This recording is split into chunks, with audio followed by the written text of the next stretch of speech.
어떤 목사님이 주일학교 아이에게 물었습니다. 얘야, 성경책 속에 무엇이 들어있는지 아니? 이 아이가 얘기합니다. 그럼요, 알지요. 그럼 성경책 속에 무엇이 들어있느냐? 우리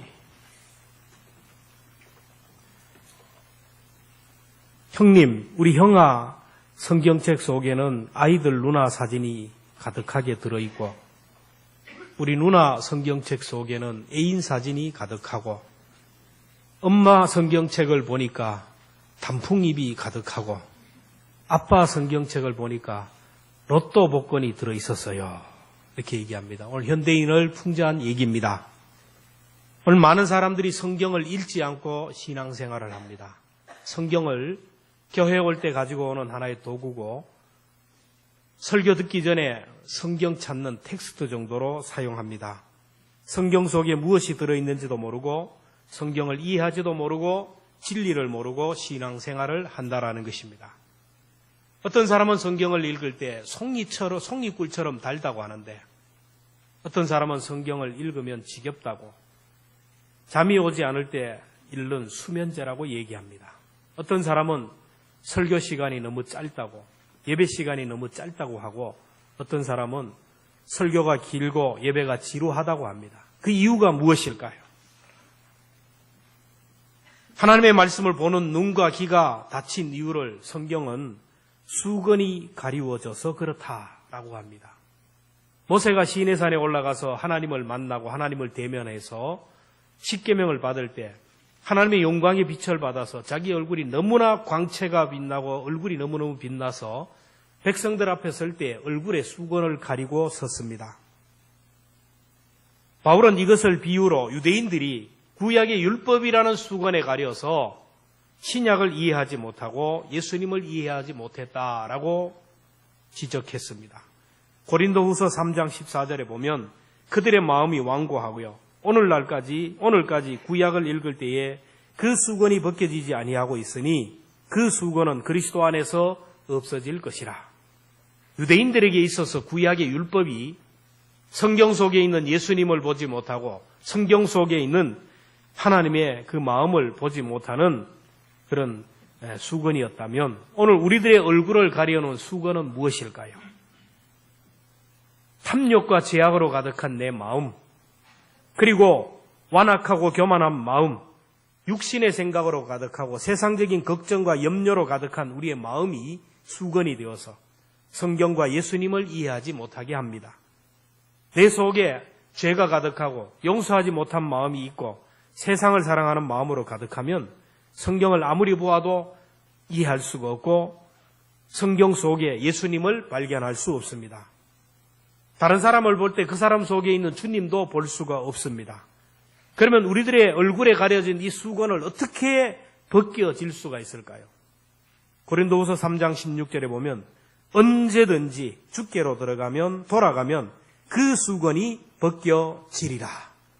예수님을 만나면 나를 가려던 수건이 벗겨지고, 내 수건이 벗겨지는 순간 구약이 이해가 되고 구약 속에 예수님이 보이게 된다는 겁니다. 수건이 벗겨지는 순간 구약 어디를 보아도 예수님이 보여요. 성경 어디를 보아도 예수님으로 보이고 예수님의 피가 보인다라는. 그래서 루터는 말하기를 구약과 신약을 꽉 짜서 압축해서 짜면 뭐가 나오냐면 예수님의 피가 나온다라는 겁니다. 오늘 본문에 나오는 유월절 어린 양을 보면서 예수님이 보이고 예수님의 피가 보이는 사람은 수건이 벗겨진 사람입니다. 우리가 복음을 믿는다고 하는데, 하나님을 믿는다고 하는데 구원의 기쁨과 감격이 없는 이유가 무엇입니까? 내가 복음을 믿고 내가 신앙생활을 한다는데 이 복음이 내 삶 속에 실제가 되지 못하고 내가 믿는 믿음이 실제가 되지 못하는 이유가 무엇입니까? 그렇게 오랫동안 예수 믿는데 내 언어가 변화되지 못하고 내 삶이 변화되지 못하고 내가 늘 그 자리에 머물러 있는 이유는 두 가지입니다. 첫째는 복음의 내용을 모르기 때문이고, 둘째는 그 복음을 믿지 않기 때문입니다. 복음이란 무엇입니까? 나는 나의 죄 때문에 지옥에서 영원히 고통당하고 죽어야 할 죄인인데, 나를 위하여 하나님의 아들 예수님이 이 땅에 오셔서 십자가에 못 박혀 돌아가셨다라는 것이 복음입니다. 십자가에 돌아가신 주님이 3일 만에 부활하시고 지금은 영으로 나와 함께 하시고 세상 끝날까지 나와 함께 하신다라는 것이 바로 복음입니다. 그 복음을 구약에서부터 신약까지 지금까지 계속해서 설명하고 있어요. 오늘도 주께서 세우신 교회 주의 종들을 통하여 오늘도 복음을 설명하고 복음을 해석하고 있어요. 오늘 저도 일주일 동안 고민하며 어떻게 하면 복음을 이해시킬까? 복음을 소개하고 복음을 설명합니다. 정신 차리고 복음을 들을 수 있기를 주님의 이름으로 축원합니다. 올 한 해 우리 십자가 앞에서 복음 앞에서 분명히 내 죄의 문제, 죽음의 문제, 구원의 문제를 해결해야 됩니다. 이 귀한 시간에 몽롱하게 앉아 있으면 우리의 생명이 보장을 받을 수가 없습니다. 하나님께서 유월절을 통하여 복음을 설명하고 예수님의 죽음과 하나님의 구원의 역사를 설명합니다. 유월절의 유래가 어떻습니까? 야곱의 아들이 많았는데 그 중에 요셉이라는 아들이 형들의 미움을 받아서 애굽의 노예로 팔려갑니다. 그래서 애굽의 노예로 팔려가서 산전수전, 공중전 다 겪으면서 결국 애굽의 총리가 됩니다. 하나님이 주신 지혜로 7년 가뭄 가운데 하나님의 은혜로 이렇게 그들을 살리는 역사가 일어납니다. 그래서 중동 지역의 모두가 굶어 죽은 그런 판에 요셉 때문에 애굽이 살고 그래서 요셉의 형들을 결국 아버지 야곱의 70명의 가족이 애굽에 내려 이민을 가게 됩니다. 애굽에서 VIP 대접을 받으면서 살았는데 유대인들이 머리가 얼마나 뛰어나고 좋은지 요셉을 모르는 왕들이 등극하면서 히브리인들이 홀대를 받기 시작하고 마침내 노예로 전락하고 말았습니다. 그들이 430년 동안 노예로 살았는데 생육하고 번성해서 피부린 숫자가 200에서 300만 명이 되었다라는 거예요. 지금 우리나라가 미국의 이민 역사가 한 100년 정도가 갈 때에 200만이 안 돼요. 200만 정도가 됩니다. 지금에 비하면 그때 당시 300만 명이라는 것은 엄청난 숫자입니다. 유대인은 머리가 좋은 사람들의 우수한 민족입니다. 아무리 노예이신 분이지만 머리가 우수한 300만 명의 히브리인들은 애굽 사람들에게는 충분히 위협적인 존재가 되었어요. 그래서 애굽은 국법으로 히브리 말살 정책을 쓰기 시작합니다. 그래서 남자들은 아침부터 저녁 늦게까지 고된 노역에 시달리게 해서 고통을 줍니다. 남자가 태어나면 나일강에 던져 죽게 합니다. 남자아이들을 숨겨두었다가 걸리면 온 가족이 몰살을 당하기 때문에 결국 남자아이가 태어나면 나일강에 던져 죽여야 됩니다. 이런 고통 가운데 히브리인들은 하나님 앞에 부르짖기 시작합니다. 그때 하나님께서 아브라함과 맺은 언약을 기억하시고 모세를 통하여 히브리인을 구원하기로 작정합니다. 그래서 모세를 애굽의 바로에게 보내서 내 백성을 내어주라. 내 백성을 해방시키라고 합니다. 그러나 바로는 이 200이나 300만 명이 되는 이 노예들 포기할 수가 없어요. 무노동, 무임금, 그러니까 무임금 노동력, 돈을 주지 않고 일을 시킬 수 있는 300만 명의 생산력이 있는데 그들의 생산력은 애국의 경제를 좌우하는 생산력입니다. 그래서 포기하지 않고 보내줄 수가 없는 거예요. 그래서 하나님께서 10가지 재앙을 준비하면서 애굽의 바로를 압박하기 시작합니다. 9가지 재앙을 받기까지 애굽의 바로는 항복하지 않아요. 그래서 마지막 카드를 하나님이 빼셨는데 그 카드가 뭐냐면 10번째 재앙. 애굽 전역에 있는 사람이든 짐승이든 모든 첫것을 죽여버리겠다. 죽음의 사자가 애굽의 전역을 지나갈 때 모든 짐승이든 사람이든 쳐서 장자를 죽여버리겠다라는 그 재앙입니다. 단 하나 살 길을 주셨어요. 어린 양, 1년 된 어린 양을 잡아서 그 피를 문설주에 바르면 죽음의 사자가 지나가다가 넘어가리라고 했습니다. 오늘 23절을 보면 여호와께서 애굽 사람에게 재앙을 내리시려고 지나가실 때에 문 임방과 좌우 문설주의 피를 보시면 여호와께서 그 문을 넘으시고 하나님께서 살기를 원하면 문설주의 피를 바르라고 했습니다. 애굽 사람 너희들은 아무리 많은 피를 발라도 소용이 없다. 유대인들 너희들은 피를 바르지 않아도 내가 넘어가다 나겠다고 하지 않았습니다. 애굽 사람이든 유대인이든 남녀노소 빈부귀천 상관없이 내가 보는 것은 피만 보겠다라는 거예요. 피가 의사여 살고 피가 없으면 죽는다. 그 피를 보면 죽음의 사자가 넘어가리라고 했습니다. 그래서 히브리인들은 가정마다 1년 된 어린 양을 잡아서 우설초로 양의 피를 문설주에 발랐습니다. 그날 밤 죽음의 사자가 애굽 전역을 지나가는데 이곳저곳에서 통곡 소리가 나고 비명 소리가 나기 시작합니다. 문설주에 피를 바른 이스라엘 집에는 죽음의 사자가 넘어가서 한 명도 죽지 않았습니다.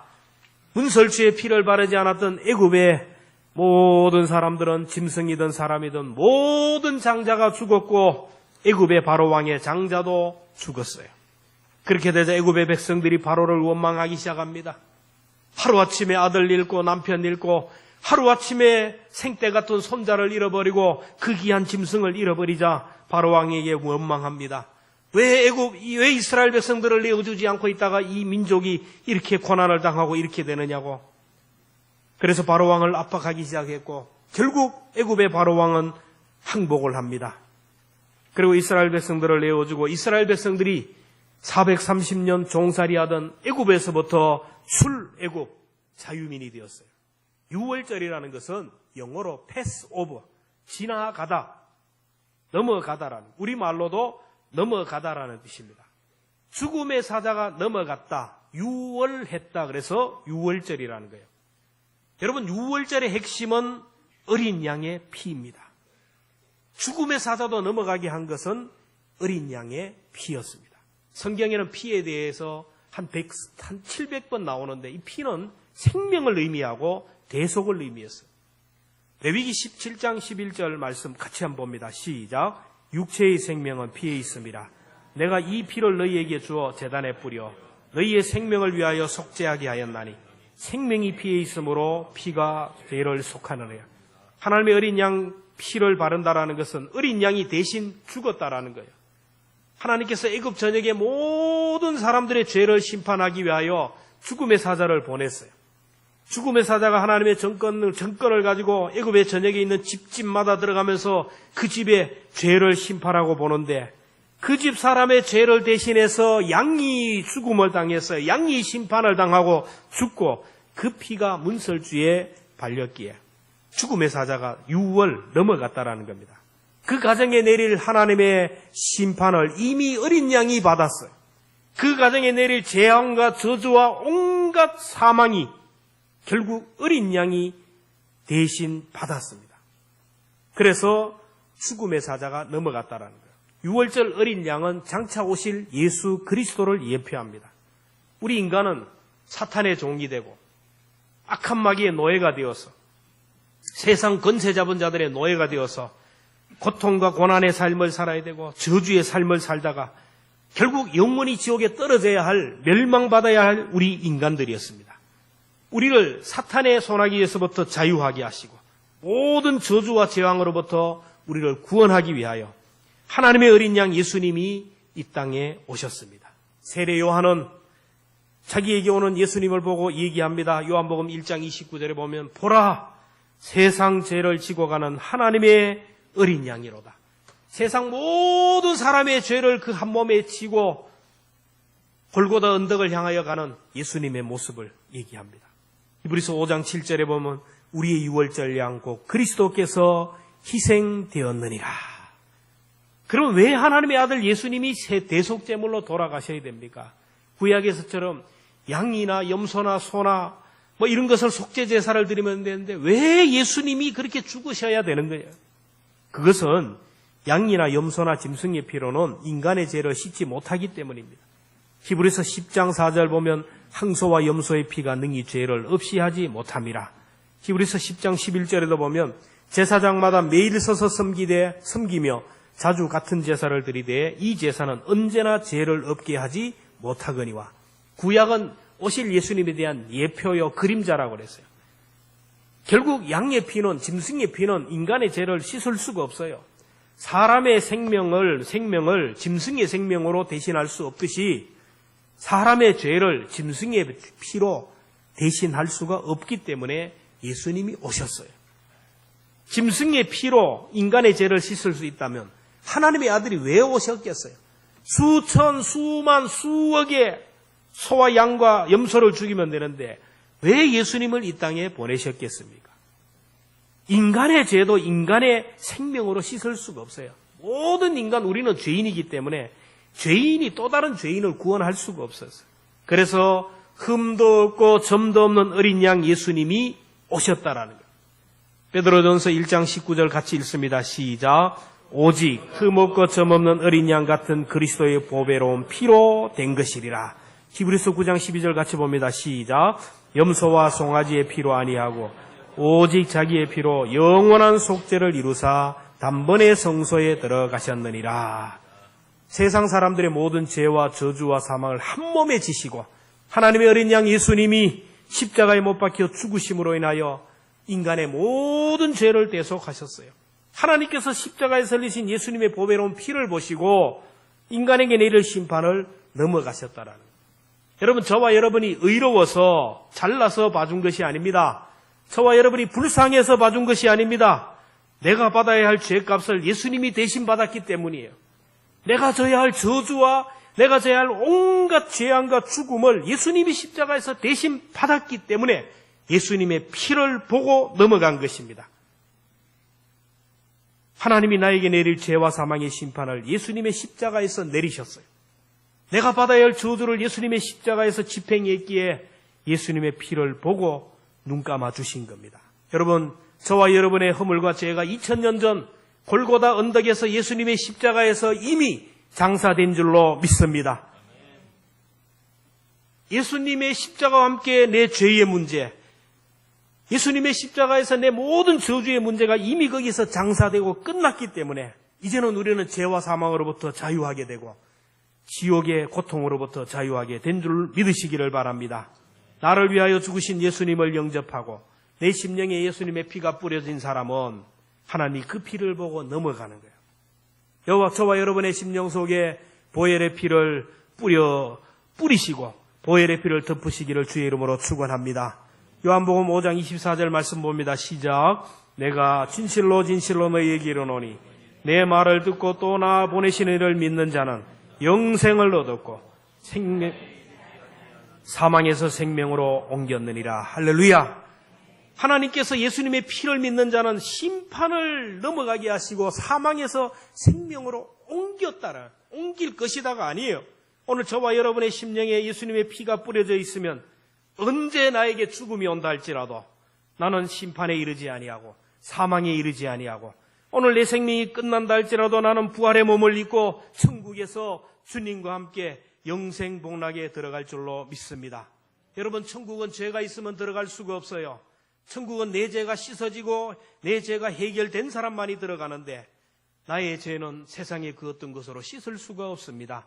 여러분, 돈이 아무리 많아도 그 돈이 내 죄를 씻을 수가 없어요.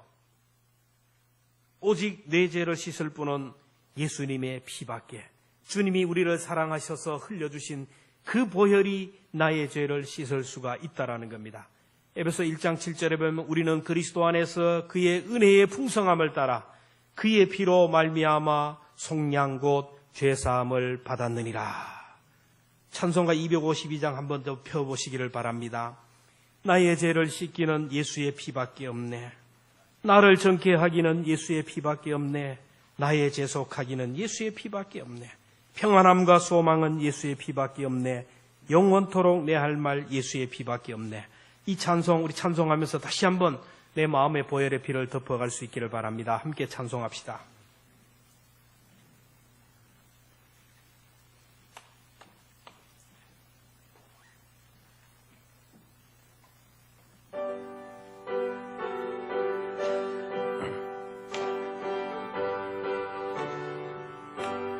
나의 죄를 씻기는 예수의 피밖에 없네.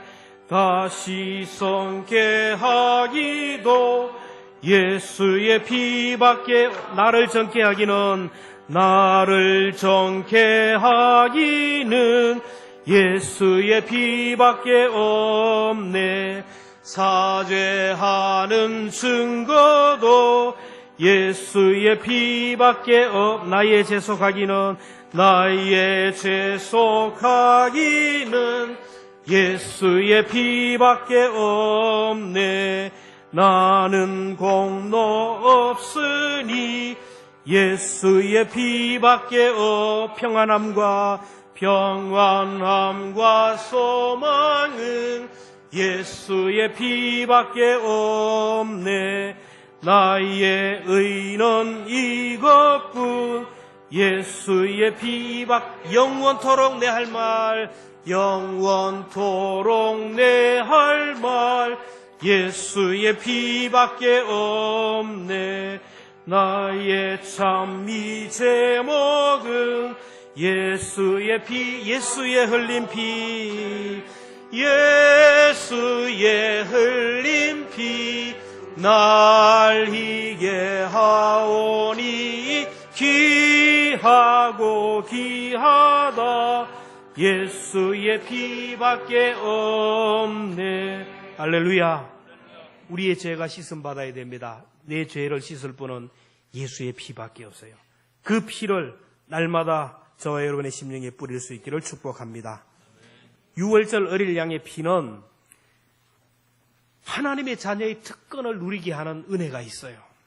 하나님이 애굽 전역에 장자를 치시고 애굽의 바로 왕에게 항복을 받고 이제 노예로 살던 그들이 이제는 이스라엘 백성들이 자유를 얻었어요. 이스라엘 백성들은 한순간에 노예의 신분에서 자유인이 되었어요. 여러분 상상해 보십시오. 우리나라가 독립하기 위해서도 독립운동을 했어요. 3.1 운동을 비롯해서 나라가 독립하기 위해서는 그렇게 많은 사람이 희생했어요. 이스라엘이 독립한 때는 인간의 어떤 것이 없었습니다. 오직 하나님의 은혜였어요. 어제까지만 해도 누구 집 노예로 살았어요. 누구 집 소유물로 살았어요. 근데 오늘 내가 자유인이 되었어요. 누리게 되었습니다. 소유할 수 있는 사람이 되었어요.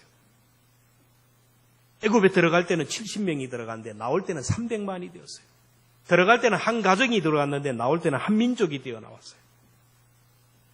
애굽에서 노예로 빈털터리로 살았는데 나올 때는 엄청난 재물을 가지고 나오게 되었어요. 여러분, 노예는 나귀하고 똑같아요. 단 말한다는 것밖에 없어요. 나귀는 말을 할 뿐이고 노예는 말을 못할 뿐이고 노예는 말을 할 뿐이에요. 그래서 나귀가 새끼를 낳으면 그 새끼 역시 주인의 것이에요. 일하다가 속을 썩이면 죽여버리면 끝나는 거예요. 팔아버리면 끝나는 거예요. 이스라엘 백성들이 430년 동안 그렇게 살았어요. 자녀를 낳아도 여전히 그 자녀는 내 자녀가 아니고 주인의 소유물이에요. 일생을 일을 해도 자기 것이 아무것도 없었어요. 그들이 하루아침에 어린 양의 생명의 피로 자유인이 되었고 소유자가 되었고 가지고 나올 보물들을 가지고 나왔어요. 이스라엘 백성들이 10가지 재앙 중에 장자가 죽어나는 것을 경험한 애굽의 주인들은 히브리인들이 두려웠어요. 자기 종들이 두려웠어요. 그들의 하나님이 두려웠어요. 그래서 막 후하게 해줬어요. 이들을 마음 아프게 했다가는 우리가 온 민족이 망할 것이라고 생각하고 그 노예들에게 후하게 대접을 했어요. 하나님이 애굽의 바로 왕과 애굽의 주인들의 마음을 움직여서 이스라엘 백성들에게 많은 재물을 주도록 했어요. 그동안 우리 집 노예로 살았는데 얼마나 고생했을까. 저 노예들 때문에 우리가 이렇게 잘 살고 재산도 많이 증식되었는데 저들은 고생만 했구나. 지나가고 보니까 내가 너무 고생만 시키고 참 안 됐다. 그래서 저들을 그냥 보내면 안 된다. 그래서 금은 보화와 여러 가지 옷과 짐승들을 바리바리 담아서 보냈어요. 출애굽기 12장 35절 36절 말씀 같이 봅니다. 시작. 이스라엘 자손이 애굽 사람에게 은금 배물과 의복을 구하며 여호와께서 애굽 사람에게 이스라엘 사람에게 은혜를 입히게 하사 그들이 구하는 대로 주게 하였으므로 그들이 애굽 사람의 물품을 취하였더라. 그들이 자유인이 되고 해방된 것도 감사한데 금과 은이 온갖 보화들로 가득하고 재산을 가지고 나와서 짐승들을 가지고 나왔어요. 필요한 것을 공급시켜 주었어요. 예수님의 보혈의 피로 구속받아 하나님의 자녀가 된 사람에게는 하나님께서 필요한 모든 것들을 채워주실 줄로 믿습니다. 사탄마귀의 노예, 세상의 노예로 사는 사람은 자기 소유가 없어요. 일생을 사탄이 시키는 대로 지금 내가 돈을 벌고 하는 것 같지만은 이미 마귀의 노예가 되었기 때문에 이거는 아무런 소용이 없어요. 천국에 가서 아무것도 없어요. 그러나 하나님의 은혜로 보혈의 피로 구속받은 사람은 하나님께서 필요한 것들을 다 채워줘. 천지 만물이 하나님의 것이기에 우리 자녀들이 그것을 누리게 하십니다. 여러분, 돈이 없다고 돈 때문에 걱정하지 마시기를 축원합니다. 하나님의 자녀들에게는 필요한 것을 채워주셔요. 무엇을 먹을까, 무엇을 마실까, 무엇을 입을까 걱정하지 말아요. 하나님이 채워주셔요. 건강 때문에 걱정하지 마세요. 하나님이 출애굽할 때 이스라엘 백성들을 치료하여 주셔서 아픈 사람이 없게 하셨다고 했어요. 여러분, 그들이 출애굽하여 가나안 여정까지 가는 긴 여정을 갈 수 있도록 건강과 체력을 주셨어요. 시편 105편 37편 말씀을 같이 읽습니다. 시작. 마침내 그들을 인도하여 은금을 가지고 나오게 하시니 그의 지파 중에 비틀거리는 자가 하나도 없었더라. 할렐루야. 여러분, 이게 은혜입니다. 이게 복음입니다. 나올 때 그냥 나온 게 아니라 은금을 가지고 나왔는데 그 지파 중에 비틀거리는 자가 하나도 없었다라는 거예요. 여러분, 300만 명 중에 여러분 왜 환자가 없겠어요? 우리 교회도 그렇게 교인이 안 많지만은 아파서 누워있는 분들이 많아요. 건강이 없어 이 교회에 올라오지 못하는 분이 많습니다. 300만 명이 있는데 그 많은 사람에 왜 노약자가 없겠어요? 왜 병자가 없고 왜 장애인이 없겠습니까? 성경은 분명히 얘기합니다. 그의 지파 중에 비틀거리는 자가 하나도 없었더라. 모두가 걸어서 나왔어요. 들것에 들려 나오지 않았어요. 다 걸어서 나와서 애굽의 가나안의 여정을 이렇게 갔던 것을 볼 수 있어요. 우리가 하나님의 자녀로서 이 땅을 살아가면, 하나님의 뜻을 이루며 살아가면 여러분 필요한 건강 채워주실 줄로 믿습니다. 여러분, 내 건강 자꾸 받은 걸 필요가 없어요.